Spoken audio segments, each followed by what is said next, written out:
jaajëfal si teewlu bi seen émission face to face amaat mbégte dellu si waat tey nag ñu am mbégte dalal nag actionnaire majoritaire bu émission bi ndax face to face ba nu koy tàmbali moom mooy premier invité donc moom daanaka man samay employé am ndax moom émission bi muy Mamour Cissé njiital PSD jant bi parti politique bu mag boobu xam ngeen ko bu baax nekkoon fii moom itamit CV bu ñu ko doon lim rek fii la ñuy noor ba nawet fi ancien ministre ancien député tey nag mu am beneen casquette boo xam ne xëy na ñi nga xam si yéen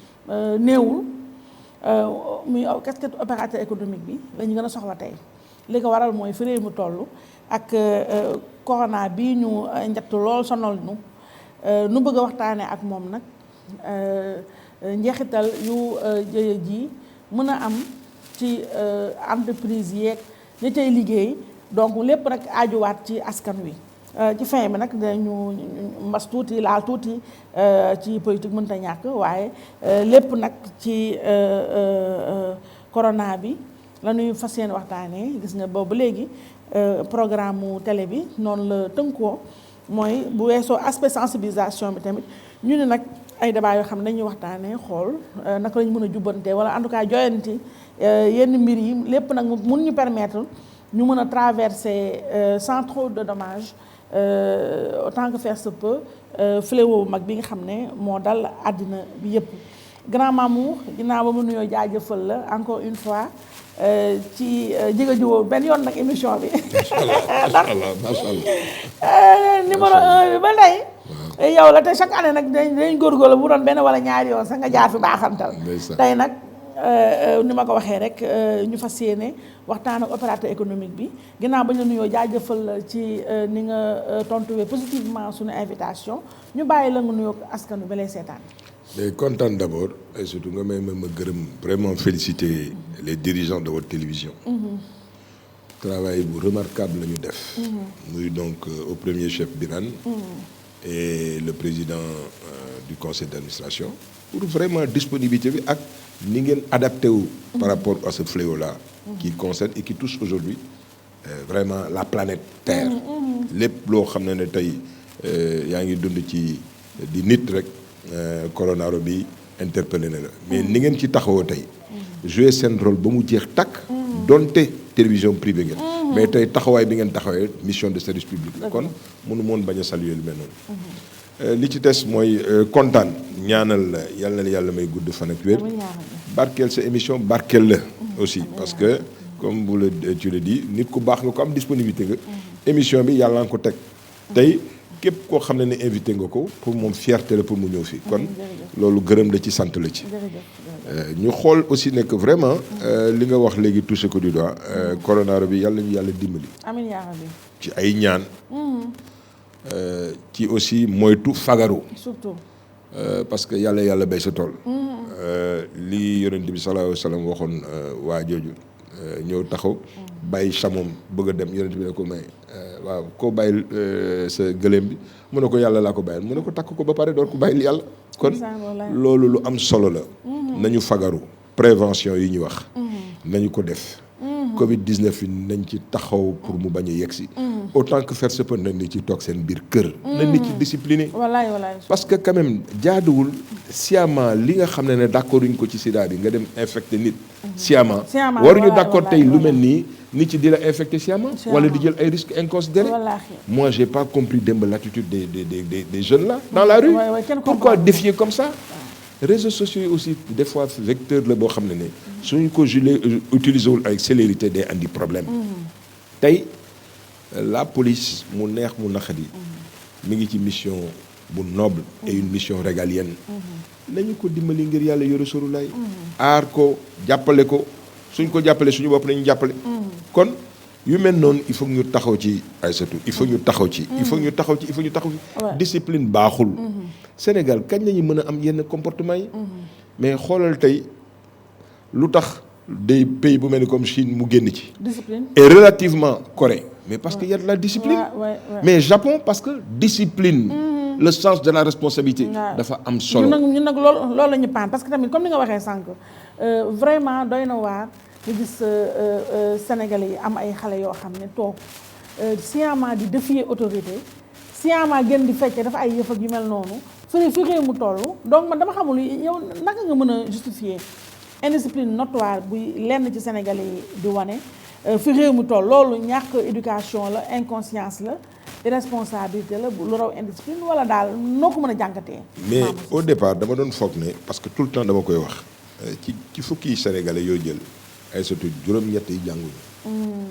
tolluwuñu amul ci niveau conscience boo xam ne loolu mën a am loolu impact bu négatif la woon sur l'éducation ak ni ñu bëgg mentalité sénégalais même. Deuxièmement démission collective bi ñu def tey au niveau des ménages parce que nit ci talatuñ ko. maire bi su yeewoo le matin 7 heures la fay jóge wala 4 heures du matin ma ngay tal dem daani dooleem. paa bi il est à la retraite. góor si yorewuñu éducation bi ñu war a yore. kooku problème la. mais tey on se rend compte que jot du ñooñu rek la dal. parce que tey des majeurs vaccinés intellectuels mais da ngay gis nga dëkkandoo kenn muy yore ay comportement ak attitude yoo xam ne mënoo ko comprendre. donc c'est-à-dire Sénégal mu neex mu naqadi. il nous faut de la discipline et on a besoin d'un état fort. suñu amul état fort daal lu baax ñu ko def. xoolal tey dans notre subconscient ñëpp fa tey Paul Kagame. parce que mu neex mu naqadi. despote bu éclairé la. kon trop de démocratie. dina am ñu ma stigmatiser seen affaire la. mais réew mënoo ko bañ a teg ci discipline. soo bëggee mu développer kon discipline boobu. il faut encourager aujourd'hui l'État du Sénégal à continuer à persévérer dans ce cadre-là. dañu ne 20 heures la. na nit ci fagaru jël seen disposition. pour que 20 heures ku nekk toog sa avant 20 heures. nga nekk sa biir kër. ñi nga xam ne nag exceptionnellement. dañuy am ay contraintes mais man Aïssatou je le ressens lii de plein fouet. maa ngi lay nettali léegi balaa ñuy toog ni muy jaxasoo say production sama responsable bu mag Thiès la dëkk mais xoolal mënul ñëw j'ai des problèmes mais est-ce que war na tax tey ñuy défier la loi mais rafetul su dee ñun des enjeux financiers autrement plus importants mais taxul tey ñu ànd ak rigueur bi discipline nangu dogal bi ñu dogal pour le bien de la communauté mais ma samba ma dem mais réseaux sociaux yi aussi il faut que nit ci am conscience citoyenne bu taxaw. da ngay xool souvent ay TikTok yooyu da ngay gis xale dugg di kokkali corona di def ay blagues. oui kenn ñu leen xamul donc yoo xam ne yow loolu fi rek nga gis Sénégal doo ko gis beneen réew. jamais mooy li ñu wax. waaw éducation la ak di lancer ay challenge ak yooyu. mais rafetul. et vraiment ay Léopold Sédar Senghor. lan la ko yàlla xaree jëlee. amiin yaa rabbi mais kooku li mu bâtir li mu effort yi mu defoon ci Sénégal. mais tey su yeewu woon tey ba gis tey dëkk bi dina jommi parce que dëkk la boo xam ne tey dañu am régression sur le plan scolaire sur le plan de l'alphabétisation sur le plan de l'instruction et même de la morale aussi. de la morale tey le seul critère mooy am xaalis par tous les moyens ak def buzz. y a un problème. c'est ça réseaux sociaux dañ ko doon adapté tey en fonction de nos réalités mais lii balaa la waaw fa laa bëgg a ñëw xam nga am na ñuy wax ne quand même lii balaa la boo xam ne sunu borom moo ko indi ci àddina pour ñu kenn ku ne seetaat sa bopp. defaraat jikko yi jéem a wàññi sobe yi. absolument te boo xoolee tamit li xew fii tamit gannaaw doy na waar lii balaa la boo xam ne dëgg-dëgg gis nga gars yi ñu ngi passé ay film yoo xam ne yàgg na ci Netflix ak yooyu. mais balaa boobu dafa ma leen gëm nga ko bokk ngaa njëkk gëm. mais mënuma ko bañ a gëm parce que jullit laa. waaw. croyant la comme c'est tout à fait normal ma mën ci gis une main divine. c'est ça. et par rapport à nos excès. c'est ça lu ñu wax ñu ne que seen valeur yu bees la. mais góor ak góor di sëy mais c'est immoral. c'est-à-dire du sens. du éthique jigéen nag. jigéen. xale yu ndaw yi pédophilie bi. pédophilie bi mais y a un problème. adultère bi relâchement bi adultère yi lépp basique léegi. lépp basique léegi xoolal réseaux sociaux yi. y a un problème avant li nit ñi daan nëbb di naan di nëbbatu di jël utiliser alcool. ñu ne da nga di nëbbatu sax ci sa sutura. ci sa sutura mais léegi dañuy dem toog ci réseaux sociaux yi fang. wàccee seen daaneel seen ni ñu koy waxee mat leen daaneel seen ay bouteilles. bouteilles champagne ci jigéen ñi nag ma kenn waxaatu ko. xam nga yooyu tamit loo xam ne avant man bëgguma di juger je suis pas dans le jugement mais loo def sa sutura dafa gën lépp daal mais ne fàng léegi kenn choqué ñun ne amatuñu capacité choqué daal amatuñu ko. nañu delluwaat ci yàlla. nañu xoolaat suñu bopp parce que excès tout excès est nuisible. mais nañu xoolaat suñu bopp. c'est ça mais Aïssatou xoolal tey. sur le plan environnemental. soulagement bi ñu am tey ci Dakar on respire. waaw on respire mieux. mais xoolal à l'étranger. C'est ça. En France léegi da ngay xool. bu njëkk ba.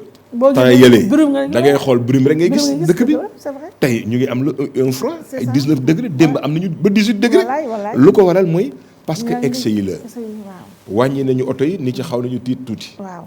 waaw nañ delluwaat suñu borom. nañu delluwaat suñu digganteeg Massamba ak Mademba. wallaay.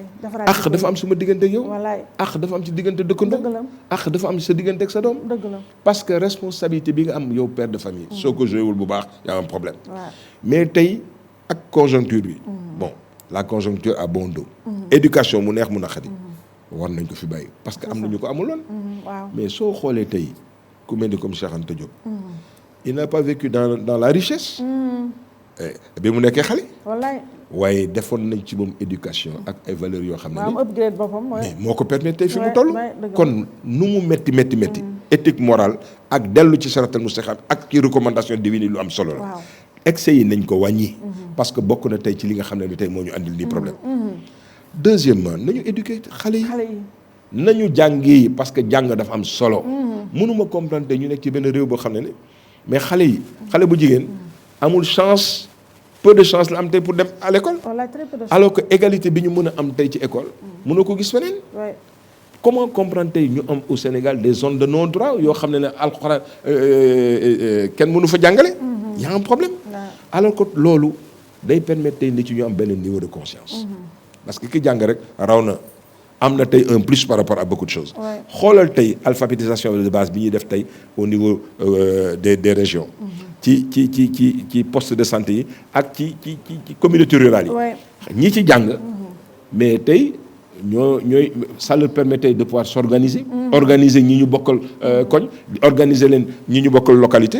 pour que tey ba tey ñuy am un contenu économique. bu ñu jox tey seen activité. kon jàng dafa am solo. nañu permettre tey et puis on doit rendre obligatoire aujourd'hui l'éducation. Mais nous sommes dans un pays aussi où tout est prioritaire. Mais dès l'instant que tout est prioritaire, il y a des efforts à faire aussi. Mais foofu on en revient à li nga doon wax plus haut mooy il nous faut quand même un État fort. Tout à fait. Qui sache prendre des initiatives et qui sache aussi quelque part les imposer quoi qu'on dise. En tout cas, le président Macky Sall, il faut que mu xam ne tey il surfe sur un consensus large.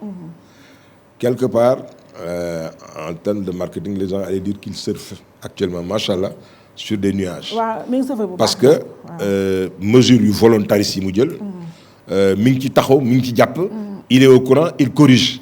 Malgré nos divergences politiques. mënoon na ne que jël na 50 milliards daf ko wax ñëpp dégg ko.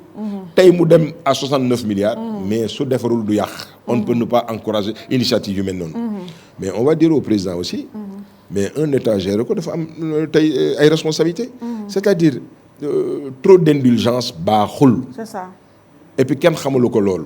c'est-à-dire tey ci lii ñu nekk lu ñu nangu Massamba wala Mademba yàq tey dynamique bi ñu nekk. na jël ay initiatives. mais foofu grand naka ngay yaa ngi wax ne trop d'indulgence am na ñu koy tuddee laxisme am na ñu koy tuddee vraiment benn manque de poigne wala nanga mooy boo xoolee quand même. moom le rapport de l'État avec les hommes religieux kilifa diine yi nga xam ne gis na semaine dernière ba mu interdire la mu interdire rassemblement noonu am terewul am na ñoo xam ne def nañ ko après gis nga bëgguma dugg si c'est un peu bëgguma ñu mbol dema mais quand même quoi qu'on dise loolu aussi tergiversation nguur goo xam ne day tergiverser quand même moo ñu indil jëy ji. non waaw mais du sax tergiversation c'est-à-dire li gars yi di wax. il n'y a pas de vérité en dehors des réalités. C'est-à-dire des fois quand on est confronté au pouvoir am na ay pesanteur rek ay contraintes yoo xam ne mënuloo ko bañ a intégrer. ñun mu neex mu naqari l'impact des familles religieuses sur l'État, sur le vécu quotidien des Sénégalais est réel. C'est une pesanteur qui est là, qui est réelle. C'est ça. Des fois, soo ci bañul tenir compte day metti. am na ñoo xam ne mais duñ ko nangu. li ñu doon dañ nañ ko duñ ko extérioriser. pour mën a ñemale ñëpp. ñu mën ko xam. mais ki nga xam ne ay surtout sa citoyen la ci réew mi la dëkk. mais dafa am lu mu gëm. tant que du safaan. mais da nga koy bàyyi ay croyances parce que nous sommes dans un pays laïque où on dit on respecte toutes les religions. on a même respecté ki gëmul yàlla. kon kii nga xam ne dafa gëm li mu gëm mën nañ ko ci. mais réew mi mënul nekk un pays de non-droit. lépp loo xam ne d'accord nañ ci tombé nañ ci d'accord il faut que ñëpp appliquer ko. mais pédagogie bi lu mu mënul régler. force des fois mënu ko régler xoolal tey. je pense que ñëpp d'accord nañ ci ne nag léegi consensus large am na ci. toute obédience confondue. d'accord nañ ñu ko tey lii du caaxaan war nañ ko jox àqam. kon li ñu teree nañ ko bàyyi ñu jox état ak les médecins li ñu war a am yëpp. mais ci loolu grand. gis nga quand même ne premier jour couvre-feu bi gis nga quand même police na mu taxawee ci réew mi outrepassé seen ay droit dóor ay nit fitnaal nii vraiment mel ne ku nekk ci benn jungle boo xam ne dëgg-dëgg ñooñu policiers yooyu doon dóore xam nga ne bu ñu solo woon seen tenue sañu amuñu fitu romb sax man mi xam bien que naajoo laa amuñu fitu romb di ma dóor c'est vrai quand même que direction nationale police bi en tout cas direction seen relation publique bi def na quand même un communiqué à saluer pour reconnaître ne y a eu des excès et que ñooñu ko def dinañ leen punir mais gis nga ba tey continuer na Touba léegi nag loolu ci sa xalaat est-ce que tamit jaadul woon bala ñu ndax état d'urgence il faut le reconnaître ñun en tout cas sama génération ñu ngi koy doog dund Sénégal ñu mosuñu ko dund ba muy am boobu juddooguñu nangam donc ba mu ñëwee li nga xam ne su ñun ñii tamit miinuñu ko il faut ñu dem il faut ñu dem lire fii xool exactement lan moo nekk ci ginnaaw bëri na tamit majorité réew mi ñoo xam ne xamuñu ba ci policiers yi sax parce que ay xale lañ tamit ñoo nekk policiers yi donc est-ce que gën a woon jaadu ñoom policiers seen bopp seen kilifa yi ñu conscientiser leen ci ne il faut que mu am benn pédagogie bu ñu mun a àndal que du ne 20 heures jot na rek nga gis kenn ci mbedd bi jëlal dóor liif génneel nangam mais mu am nooy waxtaan ak moom noo ko indiwaatee sans violence ndax violence nag dëgg-dëgg xaaruñu ko ci police. je peux comprendre mais tout d'abord Aïssatou gis nga tey fi ñu toll. moi j'apporte mon soutien à 1000% à la police. et aux forces de l'ordre et aux forces de l'ordre amul lépp loo xam ne surtout pour le cas d'espèce gis nga loolu ñu dóor épiphénomène la. pour l'essentiel aujourd'hui mais ñii dëgg-dëgg. nandite yëpp ñi ngoon seen kër. dëgg la bokkuñu ci loolu. dëgg la. quand d'une situation. lu la bett mën la. waaw lii yaa ko waxal sa bopp am na ñoo xam ne amuñu woon culture bi. dëgg la mais en France ba ñu koy def. am na pédagogie bu ci ñi ci am. waxtaan ak nit yi. yee leen wax leen le lendemain nañu commencé di leen jox ay amende de 135. mën nañ ko comprendre foofu. mais pour l'essentiel ay surtout. les gens ont compris. et ils ont déféré. li ñu leen wax ñu def ko. kon ay surtout il faut que nit ci comprendre aussi. que situation particulière day am fenn foo xam ne defuloo ko pour toroxal ma Samba wala ma Demba. je pense que policiers yi quand même juguñu pour uniquement dem di bastonner ci. lii ñu bëgg a wone mooy que kat lii raam ci ñàkk la jëm parce que ay surtout nañ ko waxante de li xew Espagne tey wala Italie yàlla nañ ci yàlla musal.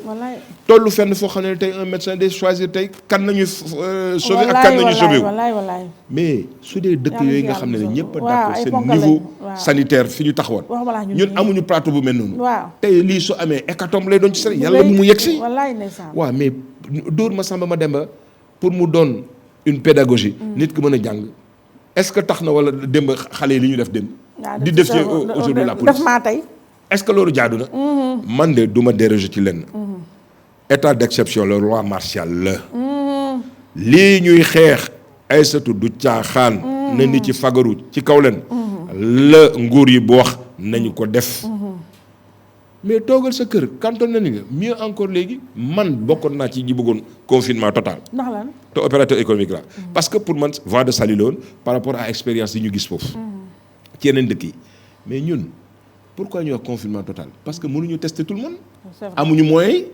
kon ñu toog ci kër yi moo gën man opérateur économique la lii mu ngi may laal de plein fouet ak ñi nga xam ne mooy li nga wax léegi dinañ ci yegg si parce que ay wax naa la sànq léegi sama directeur technique bi nga xam ne mënul ñëw depuis 72 heures nekkul ci usine bi mais kooku pourquoi parce que nee nañ ko mu waruloo toogal Thiès ba ñu intenté def lu nekk suma adjoint ma nga ne tey gouvernance di jéem a tem pour ñu négocier ji mais tey produit yi ñuy jaay soo demee tey ci grossiste yi suñu commerciaux yi dem di ko jaay dañ leen di wax ne clients yi ñëwuñu kon da nga ko fay teg soo ko fa tegee tu as des problèmes de trésorerie le président keroog bi mu waxee ñëpp dégg nañ ko ana mesure d'urgence yu ardi yi nga xam ne ñu ngi ko doon xaar ministre de l'économie et des finances kan la recevoir soo demee jël ay élitistes nga dem jël leen jël club de Massamba jël CNB les mêmes hommes bëgguñu ñu capter moi tey je parle au nom de la majorité silencieuse bi nga xam ne ça concerne l'essentiel aujourd'hui de la PME au Sénégal ñooñu amuñu tey fu ñu mën a jooyee seen problème parce que amuñu 10 millions de francs CFA yu ñuy fay pour droit d'adhésion tous les ans ci pour bokk ci benn club ñoom seen club yooyu loolu la mais amuñu 10 millions yooyu kon ñooñu tey soo foogee ne ñoom rek lay laal ba nga ne ñoom rek ngay gérer y a un problème alors que l'essentiel aujourd'hui des entreprises sénégalaises PMI la ñuy dund te yàllaa ko xam parce que dañuy jaay léegi suñu jaayal duñu am trésorerie ils ont des échéances à payer fii ma tax di wax maa la koy wax am na ay entreprises yoo xam ne mais IPRES ak caisse de sécurité sociale mu ngi leen di yónnee ay sommation ak ay huissiers malgré tey li ñuy vivre xoolal ma niveau de conscience boobu inconscience boobu structure yooyu mën a am tey ci lu mel ne mënuñu adapté wu par rapport au président de la République yenn dëkk yi en France kan moo ko ñeme loolu xoolal mesure d'accompagnement yi gars yi andil tey seen entreprise état bi président lu mu mën dox mooy fixer les grandes orientations et les grandes lignes waaw su ma samba demee wala ma dem ñëw ñu capté ko mu toog ak ñett ou ñeent foog na ne il parle au nom du patronat du Sénégal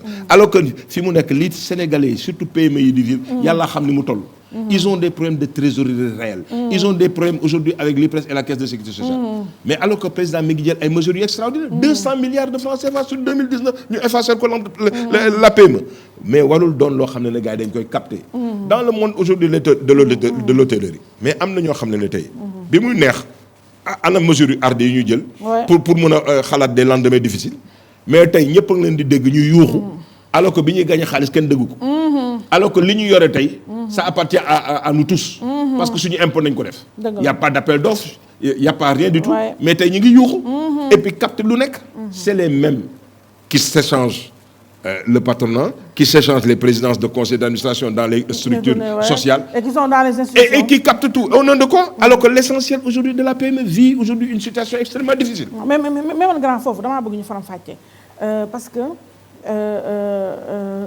li ngay waxoon pour man leen mi nga xam ne gis naa ko muy ouvrir de grands yeux et comprend pas li nga bëgg a wax mooy xam nga fii ñun dañoo tàmm di gis nañu lu bees secteur privé lañu moo englobé yëpp et quand on parle de secteur privé am nañu lu bees club des investisseurs bi ñu dégg ay patronat ay ñoomin seen ñooñu kilifa yooyu nga xam ne vraiment depuis matis élèves ñoo fi ne ay ñoom Mansour Kama ñoom bay di aañ ak xeet googu ñoo ŋànk yëf yi ba nga xam ne fi mu ne ku recevoir ñooñu lay recevoir donc foofu ngay waxee waaw léegi mais pourquoi loolu pourquoi ñoom wala état bi du xalaatul ne bu recevoir yi ñee na recevoir ñii surtout que ñëppay fay impôt deuxièmement moo tax may wax ne que tey le ministre de l'économie su waroon recevoir dafa na dem à partir de la chambre de commerce xool données yi et puis au niveau des secteurs ne tey damay recevoir le secteur de l'agro-industrie ëllëg mu ne damay recevoir le secteur de secteur pour que mais mu am diversité ñi ñëw mais su dee da nga ne damay capter le patronat c'est les mêmes ñi ci bokkul fu ñu jëm man bokkuma ci benn patronat mais bokkuma ci mais bari na non xam nga boobu sax maa ngi lay wax ay club des investisseurs ay club man tolluma ci club yi lu baax la c'est une bonne chose c'est des Sénégalais et dès l'instant qu'ils peuvent capter aujourd'hui énormément de choses ku may dégg may wax toujours je parle de l'entreprise sénégalaise et pour man je dis toujours il faut promouvoir l'entreprise sénégalaise mais particulièrement les entreprises de Sénégalais bon teint parce que amul benn dëkk bu développé wu sans ay nationaux waaw gis nga Nigéria ak ñun xam nga différence mooy y a des milliardaires au Nigéria mais amu ci kenn koo xam ne du nigérien ñëpp nigérien nañu milliardaire nigérien ngay doon milliardaire au Ghana pour l'essentiel nigérien ghanéen ngay doon moi j'aimerais bien avoir des milliardaires sénégalais bon teint pour que l'essentiel aujourd'hui des marchés publics ñu capté ko kon awma problème mais dama ne ci fii ñu toll tey day metti ci ñu nekk li may bañ mooy captation wala ñuy wax au nom de Massamba Mademba alors que tey filières yi la ñu war a jël pour xool ko mais dans le transit dans la manutention dans la consignation maritime am na ay sociétés sénégalaises yu ci def ay jéego yu remarquable waaw ñooñu war ñu leen woo pour laaj leen dan mooy seen problème ñi nekk dans les emballages war ñu leen laaj ñi nekk ci cartonnage war ñu leen laaj ñu nekk ci ndox war ñu leen laaj kon dama ne ministre bi démarche bi tey mooy dafa war a sectoriser ces rencontres et non jël Massamba Mademba mais waa UNACOIS mais ñi ngi ci stade boo xam ne tey am na il représente l'informel ak un formel mais bu nekk ci à un niveau primaire waruñu leen woo laaj leen seen xalaat seet lan nañu mën a defante ak ñoom kon damay yaakaar ne il faut que ñu xool loolu mesures yi nga xam ne jël nañ ko France tey il faut ñu commencer ko Sénégal il faut qu'on puisse prêter à ces entreprises là de la trésorerie parce que nee naa la kay mënatuñu jaay pourquoi mënatuñu jaay parce que ka ngay jaay li nga ci yaakaar mooy mu mun ko jaay mais tey du fait de notre couvre-feu et puis on demande à presque tout le monde de rester à la maison mais grossistes pour ñu jaay problème la dès l'instant que mënuñu jaay ils vont demander à avoir des crédits suñu demander crédit yow industriel soo mënul am trésorerie nag nga ko mën defee fin de mois bi taxaw nga war a def charge patronale yi taxaw kon loolu day metti ci tout le monde day metti ci gros patronat bi day metti ci petit patronat bi mais essentiellement nag ci entreprise yu ndaw yi parce que gis nga suñ ci moytuwul te ministre bi waxtaan la ñooñu te Macky Sall jox ma ay directives dans 3 semaines ñoom ñëpp dinañu fermer boutique et rafetul DER FONGIP FONSIS mais ay mécanismes yu extraordinaires ba ma koy wax boobu xalaatuñu woon lii mécanismes yooyu ñu ngi fi il faut que de façon hardie ministre bi mën ci taxaw ne leen mais ay ca nañu séquencer secteurs yi ñu commencer waxtaan pour xam commencer déjà sauver ce qui est sauvable parce que su dee France moo nar a perdre tey ci consignation bi ay 2 à 3 points de taux de croissance ñun xamal lan moo ñu xawoon dimbali parce que l'essentiel aujourd'hui de l'activité économique les projets du président de la République xoolal Dakar ni mu doon changé mais tey corona bi impacté na ci loolu le secteur agricole mais il y a des avancées significatives extraordinaires bu njëkk ba mais ñëpp gis nañ ne que ñëpp ci ceeb bi dañu nekkoon ak gerte gi mais tey le céréale local est favorisé sur des régions comme Louga mais ñebbe ñu ngi ko fay def kii bi mil bi ñu ngi ko fay def mais man loo mu mën a tegal ci guddi te aw ma sama cere aw ma dal mais sénégalais la moom laa bëgg mais tey le fait que ma mën ko am à tout instant en tout lieu est une excellente chose parce que contrairement à ce que les gens pensent fi mu nekk ren amul famine lu ñu ko permettre mooy céréales locales yi favoriser nañ ko kon am na ay avancées yoo xam ne tey ci fii ñuy toll président a donné les grandes orientations sur la base d'une volonté politique réelle ministres yi nañ concerné na ñu ñëw taxaw séquencer waxtaan ak nit yi parce que il y va aujourd'hui de la pérennité de nos entreprises. D'accord mais man nga xam nga man audience yooyu après on va revenir sur le côté politique bu président Macky Sall. mooy audience yooyu rencontre yooyu bu fekkente ne ministre bi daf leen man njeexital bi laa bëgg a xam. bu fekkente ne ministre bi buy rencontrer pour rencontrer ku ne mu woo la rencontrer la fekk bu dégloo benn Mamour Cissé Mamour wax ko xalaatam ci lii ak nangam mu jël note yooyu bu fekkee ne bu Mamour demee ñu jël ko lem nga mu njëkk sànni. amul loolu problème la c'est pertinent. te loolu moo fi nekk parce que li tax ma ni la loolu j'ai fait le link ak audience président Macky Sall. président Macky Sall toog na fii ñëpp tàccu def discours à la nation jël ay mesures mooy li ñu dund nii. jël mesure ba pare fekk avant moom sax muy toog opposition bi ñëpp ak société civile bi force vive de la nation kenn ku ne ci sa wàll génn nga. quand même ñaax ko ci lii félicité ko soutenir ko mu def discours à la nation libéré ñëpp soulagé ñëpp wax dëgg fa yàlla parce que loolu lañ doon xaar ci moom mu def loolu ba pare xëy suba ubbi bundam nañ yéen ñëpp ñoo la ñuy waxtaan ban sens la am ndax bala ngaa waxtaan bala nga booy waxtaan day fekk bu la Mamour waxee nga noté Mamour jox la idée pertinent nga jël noté kee ma dem ba jot benn mu nekk benn leket boo xam ne lekkat à bonne idée la nga jël dugal boo jëlee dugal ba pare tënk nag dëxëñ wet fenn dëxëñ boo dëxëñee li ngay dëxëñ ba pare bu subaa nga toog bind doo ko def discours à la nation ci la Mamour ak ñoom Sonko ñoom ñu wax lu baax nga dugal ko fa ñoom bu ñu toogee dégg ya ngay wax xam ne kon seen waxtaan boobu du rek saupoudrage du réel politique du buzz du profité ci benn situation mais foofu réellement da nga déglu ay sénégalais jël seen xalaat mais boo defee li nga def ba pare ne ubbi pale nag jël télé caméra yi tous les jours mel ni comme remaniement ministériel chaque jour ñu gars yi défilé ku génn ñoo taxaw mag yow ñoo taxaw wax ne ça n'a pas de sens ma dama seen rencontre yooyu ngay wax nii man dama gisul impact bi ak sens bi si ñun lu ñuy dund ak fi réew mu toll.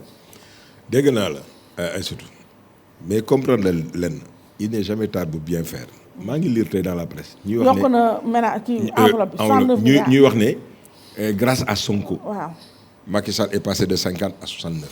mais donc capacité d'écoute bi mi ngi fi. il a fallu donc mu waxtaan ak Sonko pour jël loolu. deuxièmement il n'exclut rien du tout man keroog bi mu jëlee mesures yi. ne couvre-feu bi la bokk naa ci ñu xawoon frustré au départ parce que dañu foogoon ne cantonnement total lay def. parce que fi ñu tollul ak ragal bi ma ragal. feebar bi la. mais il a eu un avis d'expert 16h ba 19h. mi ngi waxtaan ak ay experts yu ko ne non nañ ci dem crescendo parce que am na ay préalables. entre autres préalables. mooy il fallait. salaire yi et ensuite. il fallait dimbali ñi nga xam ne seen loxo jëru tudd seen ginnaaw. dëgg la ñu xëy suba mu génne enveloppe 50 milliards de francs CFA tey ñu yóbbu ko 69 milliards. c'est une excellente chose. léegi li ñu yaakaar ci ministre bi. mooy que fi mu nekk ngir yàlla yoru suuf la ministre bi il faut que mu xam ne il faut que mu waxtaan ak ñëpp. waxtaan boobu lu am solo la ci réew mi.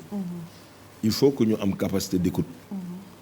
ku nekk ñu déglu ko li may wax ne ko ministre bi bu mu recevoir Massamba ma dem mu ñëw mu consigné bind ko. non parce que il est dans son rôle. su waree tey recevoir Massamba ma dem mais dafa war aussi levier yi mu convoqué leen convier leen. voilà BN2 kaay DER kaay toog. fonds 6 fonds SIP. pour mën a joxe garantie yi nga xam ne dañ ko soxla. mais xoolal banque centrale moi je suis resté sur ma faim. am na lu mu def xeeb naa ko. ci lu day ni banque centrale. mais gis nga en Europe banque centrale bi li mu jàppale. c'est-à-dire tey day racheter mais la totalité des dettes daf koy racheter. kii du ma ne amul lu mu def. mais li may xaar ci moom. moo doon tey li Sénégal di dem di négocier ji feneen di wuti xaalis. mais mu abal ku ci nekk.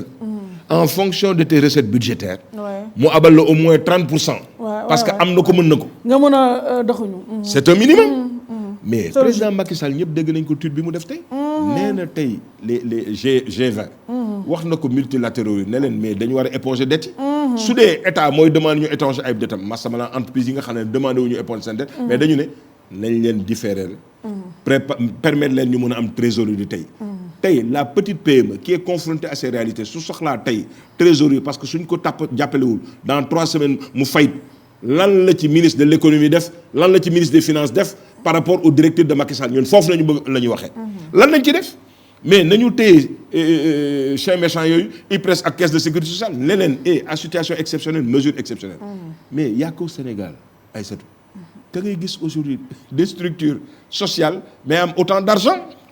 mais en France mais c'est des structures déficitaires parce que seen soutien aux entreprises aux chômeurs et cetera mi ngi fii jënd kër nañ fi nekkee xaalis bi ñu yore ci banque yi yàlla xam ni mu toll waaye ñooñu tey ci situation particulière bi waruñu leen réquisitionner ñu jox xaalis bi abal ñi nga xam ne ñooy cotiser ci ñoom mais ki nga xam ne amul trésorier naka lay fay IPRES ak caisse de sécurité mais ñooñu tey ñoo ëpp fi tey et puis on leur demande un quitus fiscal moo tax c'est astucieux et très stratégique le fait que président Macky Sall ne day éponger 200 milliards mais sànq tout à l'heure ñëpp ngi d'accord ci lii mais am na benn leader bu nekk moom d'accord ci pourquoi ñuy baal patronat bi xamul ne que c'est l'entreprise qui crée de la richesse suñu nekkul ci ay disposition pour mën a gagner xaalis naka nañu embaucher état mooy embaucher mais c'est l'entreprise qui embauche c'est la vocation d'une entreprise que d'embaucher kon sooy ñëw di wax ne Macky Sall def lu baax ne dafay éponger 200 nga ne yow doo ko nangu kooku jaadu na c'est pas normal mais Mamour bëgg naa la dégg tamit si li nga doon wax sànq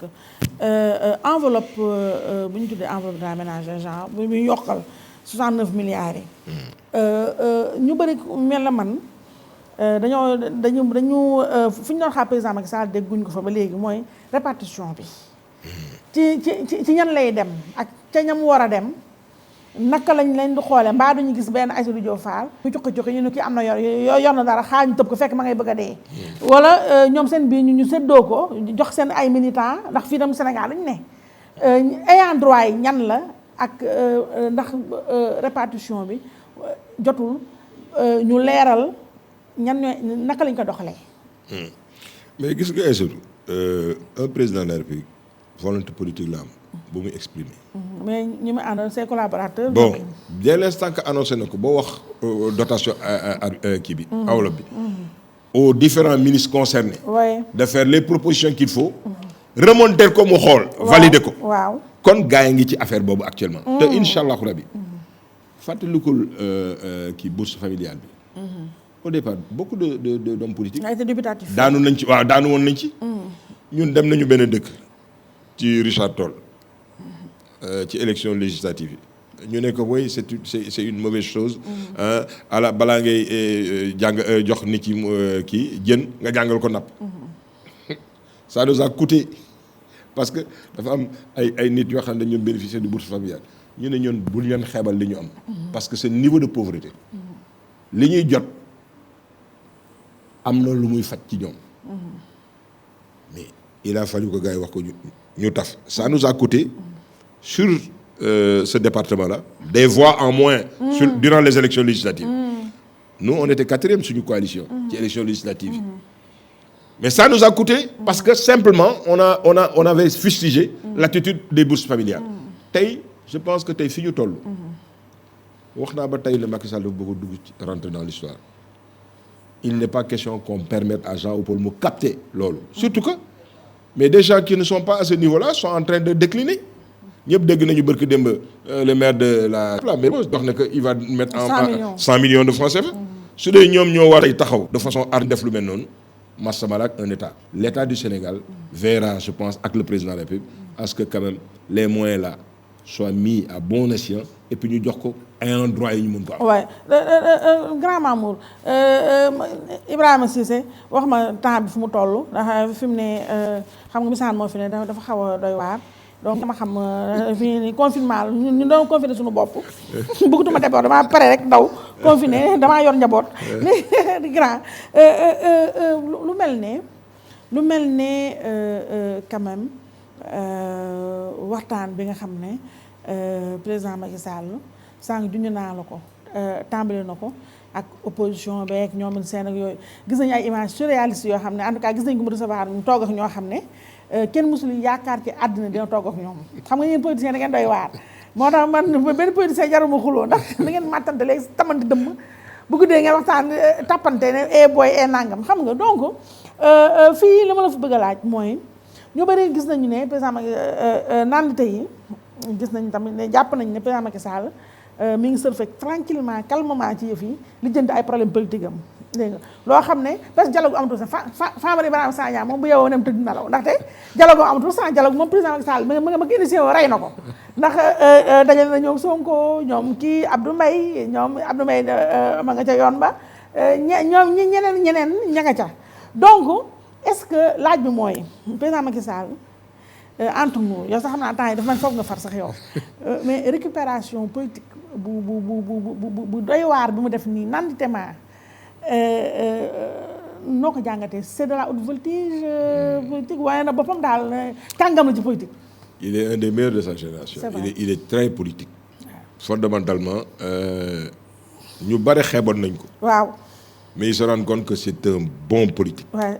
Un excellent stratège. Un bon stratège. C'est vrai. Et en tout lieu, en toute circonstance, on fait de la politique. Ouais, c'est ça. Et là, il a réussi quand même. Corona bi jamono sur waaw benn période bu difficile. waaw mu lijjanti am un consensus large. quoique am nañu recevoir sax consensus boobu nit ci commencé nañu ko am parce que c'est un problème de sur ñun ñëpp. parce que lii raam ci ñàkk bi la jëm et tollu woon na fenn foo xam ne ku nekk da ngay ragal. réflexe bi lañ doon xaar ci président de la République am na ko. léegi nag. qu'est-ce qu'il va en faire ñi ngi tout dépendra maintenant. ci d'abord ban heure lay jeex. su continuer ci lii mu nekk. rien n'est impossible parce que. wax naa dans rien n'est impossible Mamou Cissé man ak yow ñooy wax. xam nga li tax ñu président Macky Sall moom man moom presque moo ma yar man président Macky Sall moo tax su ma toogee ci plateau lu ma neex laa koy wax naan te la dégg daaj la donc fi mu ne dafa mel ne corona bi nee naa corona bi am na ñu siy jooy mais am na ñoo xam ne ci suuf ci pet jooyuñu ndax dafa li jënd seen problème mooy président Macky Sall avant corona mi ngoon ci jafe-jafe yu métti yu doy waar di yónni ay nit ñu koy waxal 3e mandat nangam sangam mais ni mu la jëntee semaine bi vraiment affaire bu grave bu mu def toog nii ubbi caméra yeeg nangam di recevoir noonam yeeg kii soppi yeeg nangam sangam ak bu ñu la jëntee suñu corona bii est-ce que 3e mandat du yomb ci moom du jaadu ci moom li mu bëgg nii ci biir xol bi. xam nga sénégalais rek ñoo yàllaay fal mais en tout cas mi ngi woon ñi ngi doon décliner des choses intéressantes ci dëkk bi c'est-à-dire maa ngi wax sànq ne que croissance bi fi mu nekk l'essentiel était porté par les travaux du président de la République xoolal Dakar ni mu visage bi commencé changer ak le ministre des logements là le jeune Fofana là mais qui est en train de décliner des choses extraordinaires dans ce pays c'est une très bonne chose kañ nañu gëj a am mais xoolal tey Liberté 6 soo rombee foofu mais autorité da ngay gis léegi mais kenn ñemeetul loola neex nga def nga tabaxee ko mais Dakar ñu mën a am léegi ay autopont mais am ay espace mais c'est une excellente chose et une excellente initiative kon loolu buñ ko yàq c'est une très bonne chose que mu am léegi quel est le problème mooy ñu continuer fagaru consensus réew daf koy soxla 3e mandat déggoo ma la ci lii 3e mandat bi dama ne gis nga il faut que nit ci xam ne ne benn timing le temps aujourd'hui de la justice n'est pas le temps des politiques tey fii ñu toll le problème c'est moins un problème de 3e mandat que réaliser yi nga xam ne daf fi toog fi pendant ñi ngi tey ci coronaro wax naa la ko léegi ne la que suñuy ay problème majeur tey yi ñu am tey mooy Aïssatou est-ce que balaa ngeen am ne fa est-ce que nos entreprises fii ak 1 mois du ñu tëj parce que président joxe na ay mesures gars yi war a capter réagir commencer ñu jox lépp fonds 6 fonds JIP BNDE et cetera il faut que ñu gis leen ñu yegg si mais ku dee ni le Sénégal on avait besoin aujourd'hui pour que entreprise bi nekk au cœur de l'activité économique il nous faut des banques fortes il faut aujourd'hui est-ce que disposition yi ñu jël tey ci BAL 1 BAL 2 concerné na tey suñuy entreprise non il faut ñu réfléchir ci pour ñu mën ci réfléchir mais il faut que ñu xam fu ñu nekk il faut que ñu xam fu ñu nekk il faut que ñu xam fu ñu nekk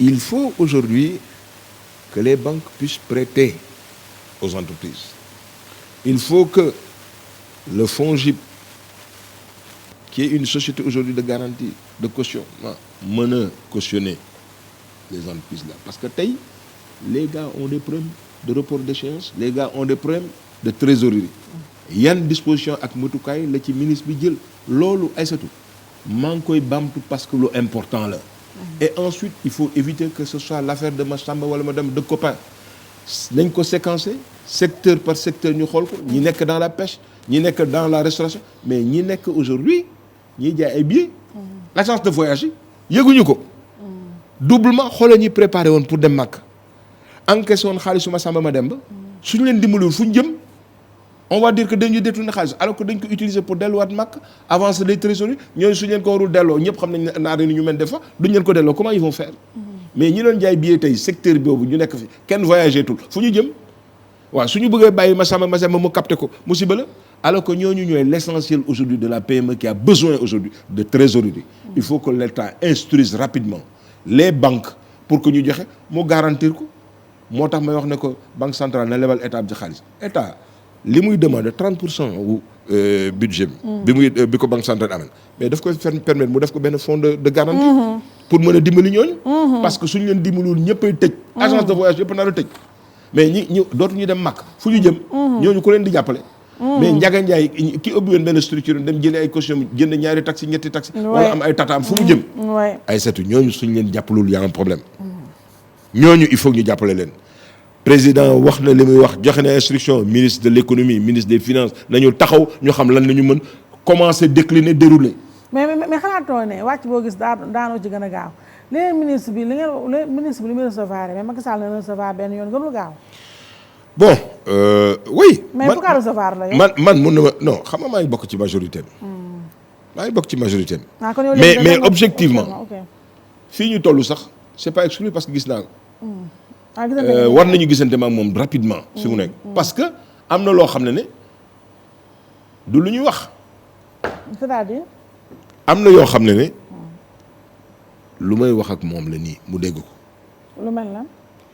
mais captation yi ñuy wax c'est pas normal. mooy secteur privé bi. secteur privé bi. mais moom dafa mel ni kontaan parce que maa ngi gis muy si journaux yi ñu naan secteur privé bi dañu joxe woon pour jàppale force kii Covid 2019 bi Covid 19 bi dugal ay 600 et quelques millions gis naa ne dama moom président dafa ko xeeb. foofu xëy na comme mere na ñee xëy na yéen PME yi mais yéen tam gisuma xëy na su tam mu wax ko xëy na moo xam lu tax parce que su dee ñooñu la recevoir capté nañu moom xam na fi mu niveau d'information li ñooñu yore ci xaalis ak li ñu capté ci ay marché waroon nañu joxe plus mën na comprendre peut-être attitude am la man xaw ma parce que gisuma ko mais dama ne rek ay surtout ñii ma lay wax ñuy la majorité silencieuse bari tey di taaba di def ay campagne et cetera ñooñu fu ñu jëm suñ leen jàppalewul waxumal sama bopp mais dañu bare essentiel fan nañu jëm am na ñoo xam ne dañu démissionné ci entreprise yu ñu nekkoon monter seen ay petite entreprise pour di yore entretien wu yenn structures yi waaye ñenn structures yi suñu daana ñooñu fu ñu jëm effet de chaîne la boule de neige la. te ñeneen ñoom duñ ko yëg moom ñee. mais dafa am ñoo xam ne ñu nga calfeutrer dans le bureau xamuñu luy réalité wu entreprise di dogal foofu au lieu ñu woo acteurs principaux yi wax ak ñoom. et c'est ça le problème. xam nga loolu mooy président Yewwi Suba di wax wooy Macky Sall jël ay mesures ñun gisuñu dara. mais applicabilité bi application bi mooy problème parce que moom mënul nekk partout. ñamu mandaté ne leen nañu def suñu deful y a un problème. nañu dérouler. tax xam na ne que kat Sénégal tey fi ñu toll tëddee njaxanaay baax pour gérer la totalité de la PME. non li nga wax grand am na solo fenn rek laa déggul nga wax fa gis naa ni nga mbasee président Macky Sall est-ce que lii. troisième mandat Sénégal yi koy joxe. waaw non mais je veux dire lii nii mën na ko yombal quand même parce que fi mu ñu jëlee bu ñu jëlee fu sori. leen de leer na lii de su ko ci yàlla may ndam. xanaa. lu mu bëgg su dee bëgg na ko war na ko yomb suñ ci jógee ak li ñu war a def yëpp ñu def ko ci lii waaw léegi nag moom li nekk ci biir xelam moom nag ko xam mais dama ne lii daal su ko defee suñu dimbalee que lii ñu sotti ñu génn ci jàmm mais il va être sur un nuage. c'est vrai kooku c'est une réalité c'est une réalité et fast track bi ma doon wax lu ko waraloon pour que nit ci gis et objectivement tey avant kii bi di ñëw corona bi mais les gens déroulaient Dakar était en train de changer et puis les gens avaient énormément de difficultés pour circuler mais xoolal tey les autoponts yi nekk ci kii bi Liberté 6 VDN bi mais suñ ko dindee mais dafay li muy règlement de détail da nga daan jógee ISM pour wàcc dem Sonatel doo ko mën parce que gendarme dañuy tëj foofu tey si on te permet sur la base de l'autopont ñiy dem ñu continuer ñenn ci suuf mais lii mooy développement et puis être à l'écoute des préoccupations de ta population lu su jeexee nag il faut que mu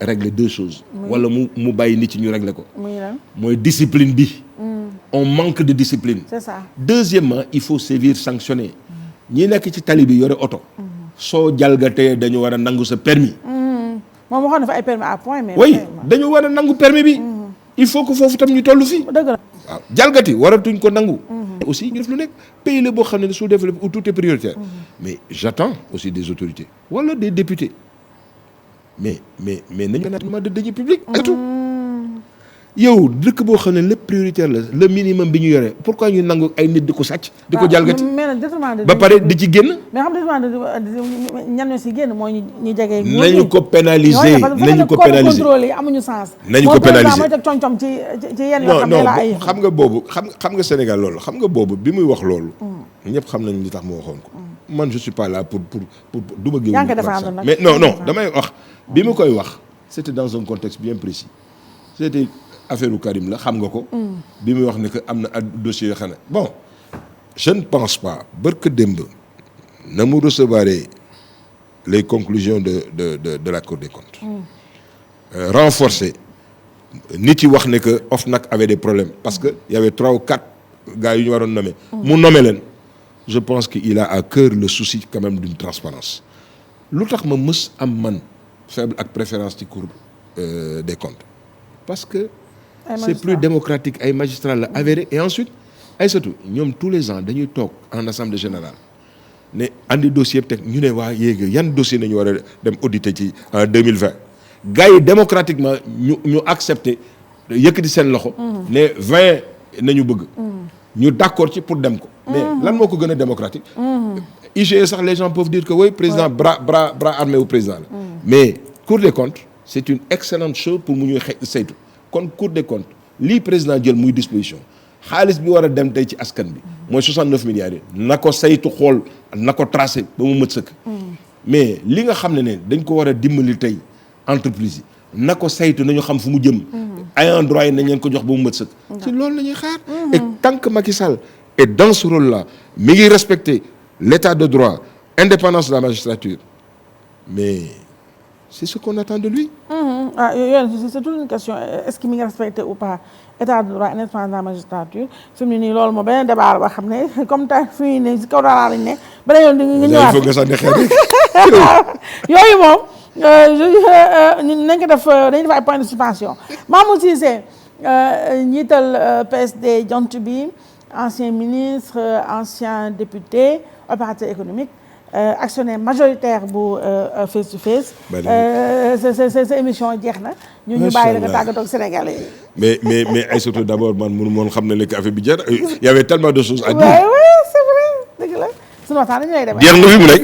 jeex na c'est gis nga xale yi loolu xam na grand corona bee tax de y a le temps du corona mais gërëm la sant la vraiment et puis demander Sénégalais yi vraiment su mënul ñàkk toog leen seen kër.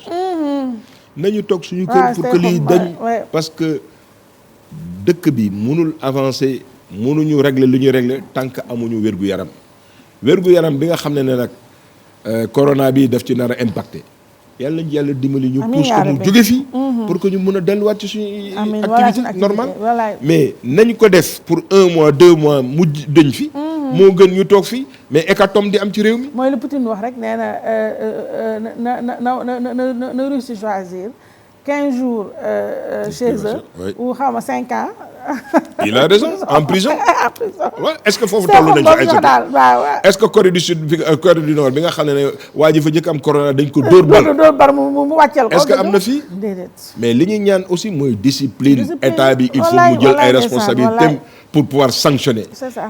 da ngay gis ay camions ci mbedd mi et puis ci autoroute à péage bi. wallaay te am na ay gendarme ci péage bi. c'est grave loolu naka la mën nekkee rafetul ay surtout nañu sanctionner. rafetul jaaduwul alors Mamour Cissé la woon njiital PSD jant bi moo doon suñu invité di ko gërëm di ko sant moom actionnaire nee naa majoritaire bu émission bi émission moom yaa fi dogal. waaw bii moom wan nga ma ko. waaw émission moom yaay borom wan nga ma ko.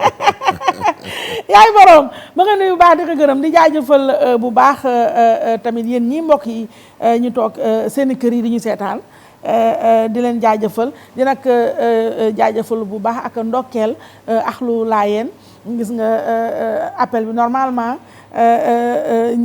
semaine bii ñoo ko moom waaye nag gis nga li fi xew ba tax na appel maam Baye Laay boobu kenn ku ne def ko ci sa biir xol rek fasaale ko donc di ndokkeel ñëpp xalif général kullu laayeen toftal ca Serigne Doud Laay imam Mamadou Maktar Laay imam ratib bu grande mosquée bu Yoff ak nag Serigne Bass Serigne Bass nag mu Adja Marème sama njëkkee buur boobu nga xam ne daanaka sama maam la lu ne laa koy yàq moom su ma nee Marème rek dugal naa sama njëkkee yëpp ñoom maam Seyni ñoom ay seen loota caw ñoom ku ma fàtte daal ñëpp daal ñu ngi ci biir waaw ñëpp tout le monde est dedans may fon nag bu baax nag munaas jigal moom sama njëkkee de cœur la ma nga foofu France sunu xel yëpp nekk ci moom ak nag sunu sëriñ sunu chéri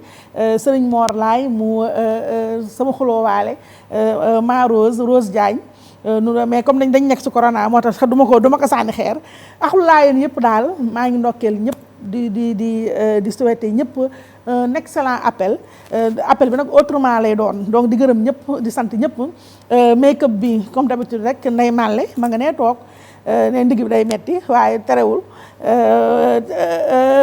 soox na ba ñëw moo def make-up bi glam style bàyyi ma doo def musóor bi tenue bi nag sama benn rakk la ma nga foofu Point E bi ba design këram ma nga jàkkaarloo direct atelier am donc ma nga jàkkaarloo direct ak grande porte bu université Cheikh Anta Diop ma koy gërëm di ko sant moom di nuyu borom këram ak nag tailleuram bu ay boobu Souleymane ku ma fàtte daal nga baal ma ko Ibrahima Cissé voilà Ibrahima Cissé nag moom presque mooy lépp tey moo produire réaliser waaw chapeau n'est-ce pas gis nga ko mi ngi ci lu ne moo defar son defar lumière teg chaise sax boo ko teg moo defar lépp vraiment Ibrahima Cissé daal yàlla na sa jàmm yàgg sama jàmm lool Cissé la mais du fekk sama yaay Cissé la sant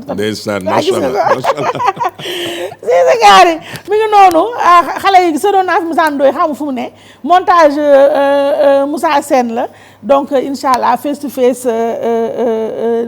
beneen semaine inchallah donc dimanche prochain et puis voilà on vous souhaite une excellente journée et voilà vraiment restez chez vous